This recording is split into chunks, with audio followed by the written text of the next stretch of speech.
The ultimate betrayal, when family ties unravel. Hey Reddit, buckle up because this is a wild one. I never thought I'd be posting here, but after what happened last year, I need to get this off my chest. If you've ever dealt with entitled parents, you'll understand why this was the last straw for me. For some background, my name is David, and I've always had a strained relationship with my parents. Growing up, my younger brother, Michael, was the golden child.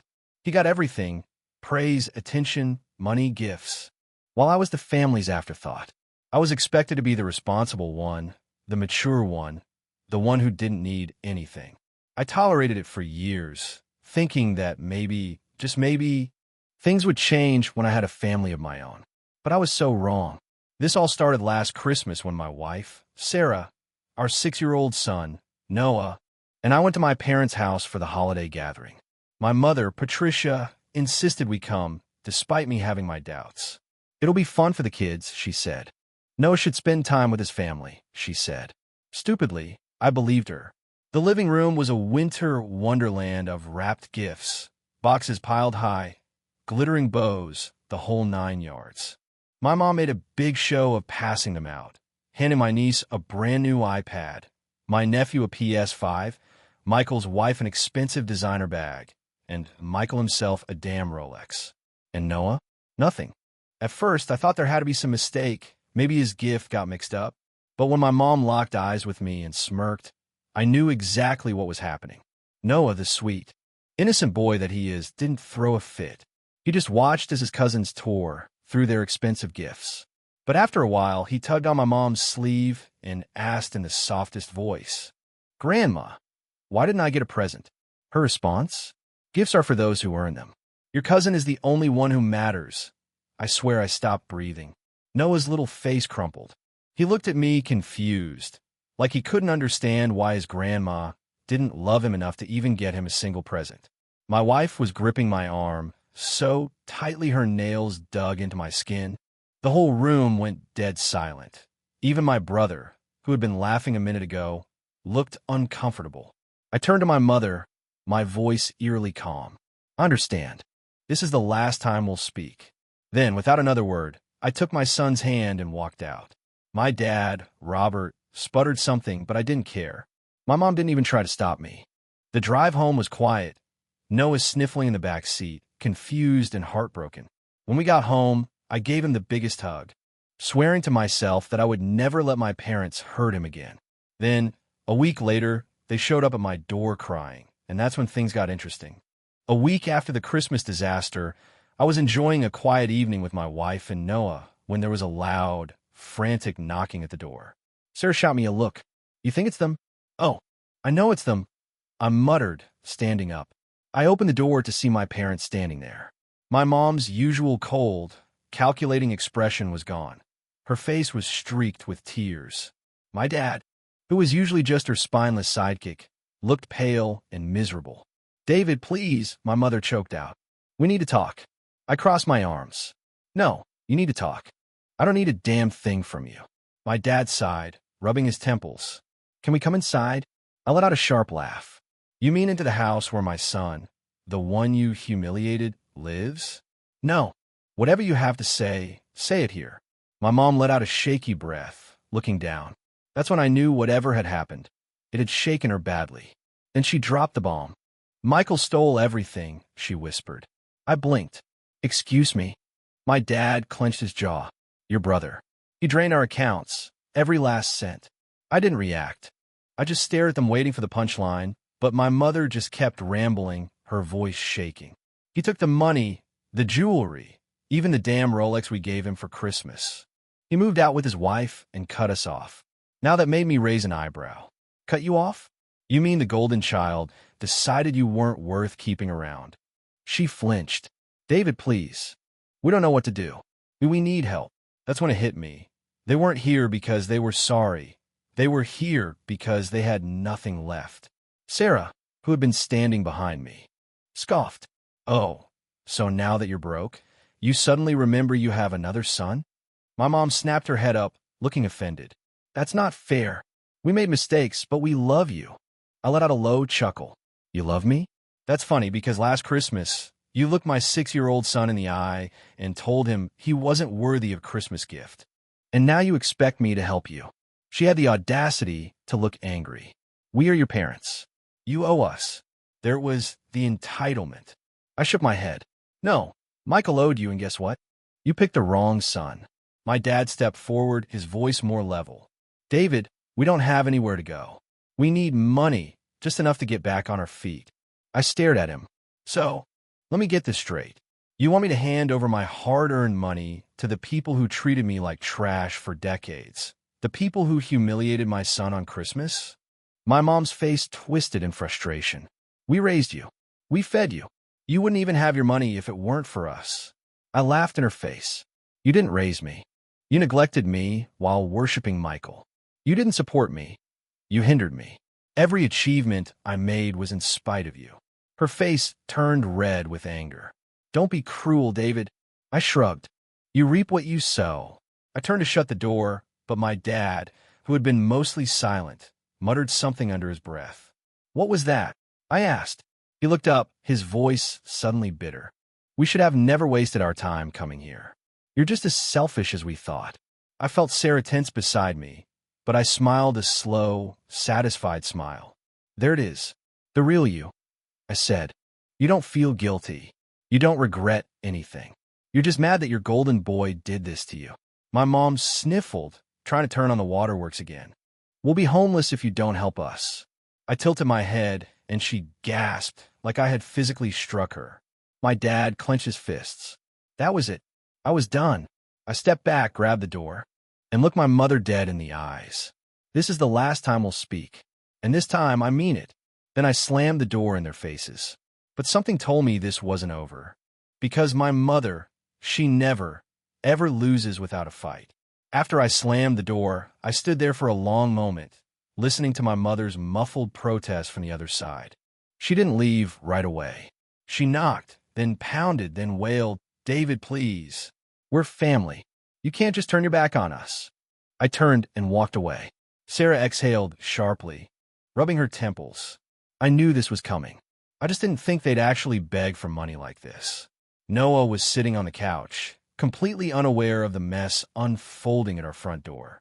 He was watching cartoons, curled up in a blanket, still clutching the stuffed dinosaur we'd bought him after that Christmas night. I felt my chest tighten. He deserved better than this drama.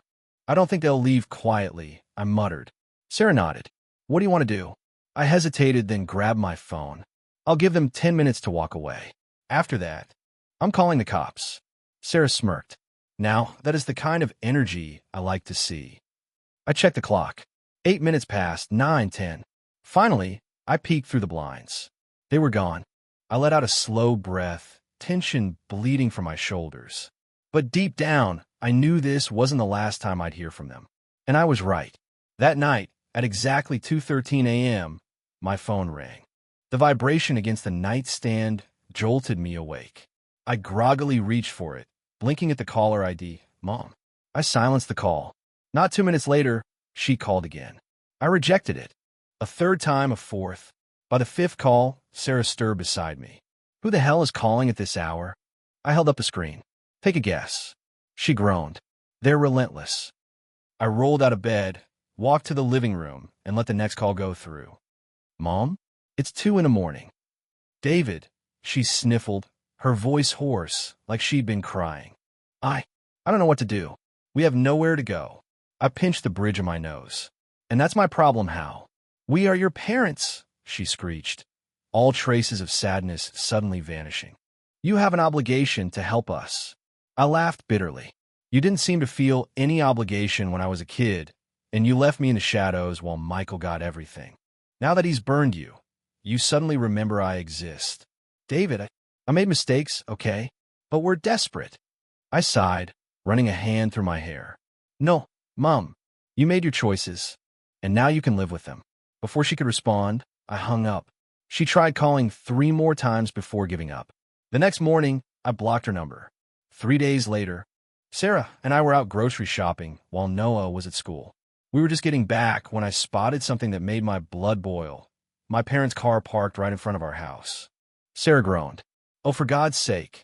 I pulled into the driveway and stepped out, barely shutting my door before my mother came rushing toward me. "David," she gasped. "Oh, thank God you're home. We've been waiting for you." I crossed my arms. "What the hell are you doing here?" She sniffled dramatically. "David, please. We just need to talk." I stared at her, expression flat. Talk? Or beg for money again? Dad, who was leaning against their car, exhaled heavily. "David, just hear us out." Sarah was already walking toward the front door. "I am so done with this," she muttered. Mom reached for my hand. "Sweetheart, please. We're family. You can't just abandon us." I yanked my hand away. "I did not abandon you. You abandoned me a long time ago." I just finally decided I was done chasing after parents who never gave a damn about me. Tears welled in her eyes. I know we weren't perfect." "Not perfect," I snapped. "Mom." "You looked my 6-year-old son in the eyes and told him he didn't matter because he wasn't Michael's kid. Do you have any idea what that did to him?" She opened her mouth, then closed it. I pressed on. "He cried that night, Mom. He asked me if he did something wrong. He wondered if he was the problem. Do you know what that feels like? To watch your child hurt because of something you let happen." A flicker of guilt crossed her face for a moment. I thought maybe she'd finally get it. But then she scoffed. "Oh, come on, David. He's just a child. He'll get over it." That was it. That was the moment something inside me snapped. I took a slow, deep breath. Then calmly I said, "Leave." My mom flinched. "David, Now she looked like she wanted to argue, but my dad, seeing the fire in my eyes, grabbed her arm. "Patricia, let's go." She yanked away. "I won't leave. Not until he helps us." I pulled out my phone. "Then I hope you enjoy explaining to the police why you're trespassing." That finally did it. She let out a furious screech, spun on her heel, and stomped toward the car. Dad followed, looking exhausted. As they drove off, Sarah sighed. "I highly doubt that's the last time we'll see them." I exhaled slowly. "Oh, I know it's not, because if I knew my mother, she wasn't going to give up that easily. I knew she was going to do something much worse, and I had no idea just how far she was willing to go." I clenched my jaw. Now we wait. Because they aren't done. And I was right. 2 days later, I got a call from an unknown number. Normally, I ignore those, but something told me to pick up. "Hello." A clipped, professional voice responded. "Is this David Reynolds?" "Yes, this is Principal Holloway from Willow Creek Elementary. I'm calling regarding your son, Noah." My stomach dropped. "What? Is he okay?" The principal hesitated. "He's fine, but there was an incident today." Sarah, who had been sitting next to me, looked up sharply. "What happened?" I demanded. The principal sighed. "Your son's grandparents came to the school today. They tried to check him out early." I froze. "They what?" "They claimed they had your permission. They even provided old emergency contact forms. But when the front office called to confirm, we noticed the numbers didn't match the ones you currently have on file." I stood up so fast my chair nearly tipped over. My hands were shaking. "Where are they now?" "We denied the check-out, of course, but when we told them we were calling you, they left." I squeezed my eyes shut, taking slow, deep breaths. "Thank you for telling me. I'll be there soon." I hung up. Sarah was already grabbing her keys. "No, absolutely not." I knew my voice was tight with anger. I drove to the school. Like I didn't understand why his grandparents had even been there. When he saw me, his face lit up. "Dad!" He ran into my arms. I held him tight. "Hey, buddy, you okay?" He nodded. "Yeah, but Grandma was acting weird. She said we were going to go to an amusement park and get ice cream." He looked up at me, but I didn't believe her. My chest ached. "You did the right thing, kiddo." I kissed the top of his head. "You always wait for me or Mom. Okay." He nodded. I turned to the principal, who looked just as disturbed as I felt. "This isn't going to happen again," I told her. Principal Holloway nodded. "I'd recommend adding a restricted persons list to Noah's file. That way, even if they try again, our staff will know to refuse them immediately." "Done." I signed the paperwork. That very moment, Sarah, who had been uncharacteristically quiet, finally spoke up as we left. "David, I don't think this was just about money anymore." I frowned. "What do you mean?" She exhaled slowly. "They hate that you cut them off. They don't just want your money. They want control. They want to prove they still have a hold on your life." She was right, and I was done letting them play their twisted games. I spent that night preparing. First, I filed a police report. Then, I sent my parents a text. Do not contact me again. You're no longer welcome in my life or in Noah's. If you attempt to see him again, I will get a restraining order. This is your final warning. I didn't wait for a response. But when I woke up the next morning, I had 10 missed calls from my mother and a voicemail that made my blood run cold. You think you could just cut us out? You think you can take our grandson away from us? We're not done, David. You'll see. You'll regret this. She hung up, and I realized this wasn't over. Not by a long shot. Sarah sat up beside me in bed, rubbing her eyes. What is it? I played the voicemail for her. She went rigid. That's a threat, she said flatly. I nodded. Yeah. Sarah's face hardened. So, what are we going to do about it? I took a deep breath. We're going to make sure they can't hurt us again. The next morning, I went straight to the police station. I told them everything. The emotional abuse, the financial manipulation, the incident at the school, the voicemail. The officer at the desk listened patiently, taking notes. When I was done, he sighed. This is serious. Given the voicemail and their attempt to pick up your son without permission, I'd recommend filing for a restraining order. We'll also document this as a formal complaint. Restraining order? I repeated. I had never thought I needed to take it this far.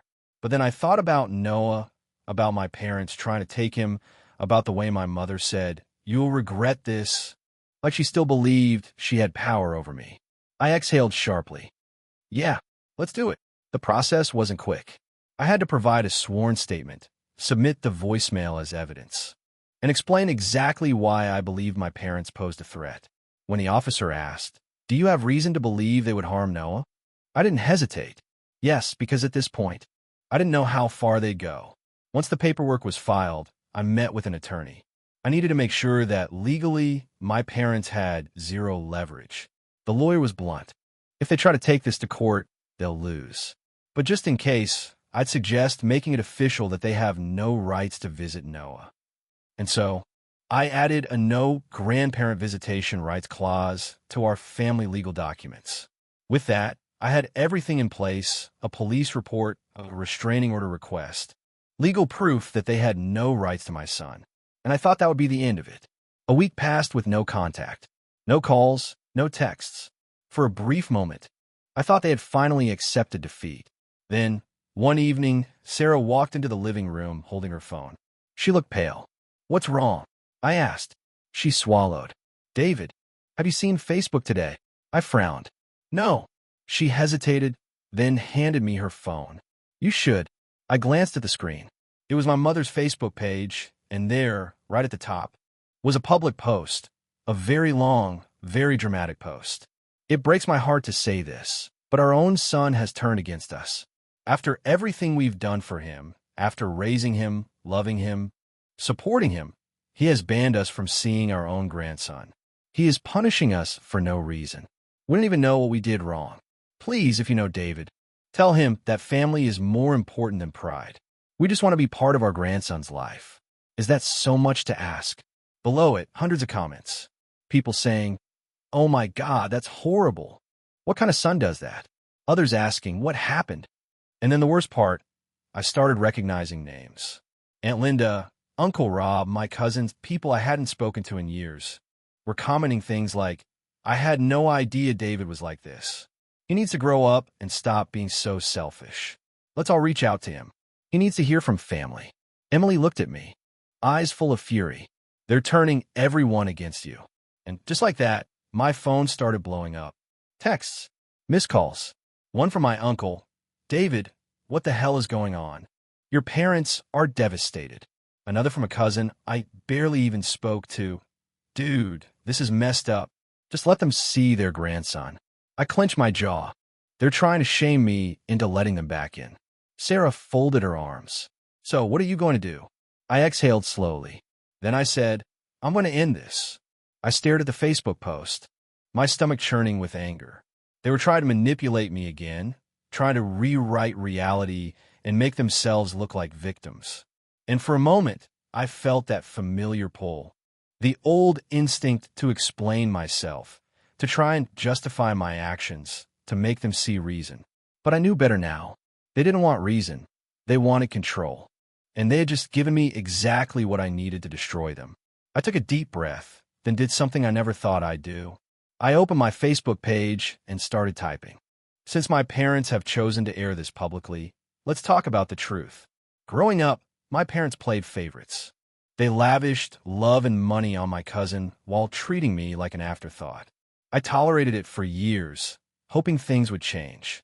But then, when my son, their own grandson, was the one being treated like garbage, I finally had enough. At Christmas, they gave expensive gifts to every other child except mine.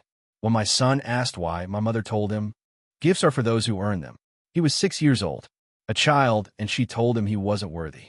I was so angry, and I cut them off, and in response, they tried to take my son from school without permission. When that failed, they left me a voicemail threatening that I'd regret this. Now, they're trying to play the victims online, hoping to manipulate people into siding with them. So let me be clear, my parents are not victims. They are abusers who got cut off for their own actions, and they will never see my son again. If you think I'm wrong for protecting my child from toxic people, feel free to remove me from your life, because unlike them, I will never put family above my child's well-being. I attached screenshots. The text where they said Noah didn't matter, the voicemail where my mother threatened me, and even the police report showing that I had already taken legal action. Then I hit post. It took minutes for the comments section to explode. People who had blindly supported my parents suddenly backtracked. Wait, they said your son didn't matter? What the hell? I thought this was just a misunderstanding, but that's insane. I believed their side at first, but now, yeah, they deserve to get cut off. One by one, the supporters vanished. A few relatives tried to defend them, saying things like, "But they're still your parents." But the overwhelming majority turned against them. And then my mother made the biggest mistake of all. She commented, "How dare you? We gave you everything, and this is how you repay us. Lying to everyone and making us look like monsters. You owe us respect." I stared at it, shaking my head. They never learned. I didn't even bother responding. I just deleted their comments, blocked them, and then I watched. Within hours, their post was taken down. Whether out of shame or because too many people called them out, I didn't know and I didn't care. A few days later, I got one last call from a number I didn't recognize. I picked up. It was my mother. Her voice was hoarse, exhausted. "David, we need to talk." I closed my eyes. "No, we don't." Her breath hitched. We didn't mean." "You did." I cut in. "You always meant it. And now you're facing the consequences." A long silence. Then, "We're family." I let out a slow breath. "Not anymore." And I hung up. It's been 6 months. My parents are completely out of our lives. No calls, no messages, nothing. Noah is thriving. He doesn't ask about them anymore, and I know that's for the best. Sarah and I are at peace. For the first time in my life, I feel free.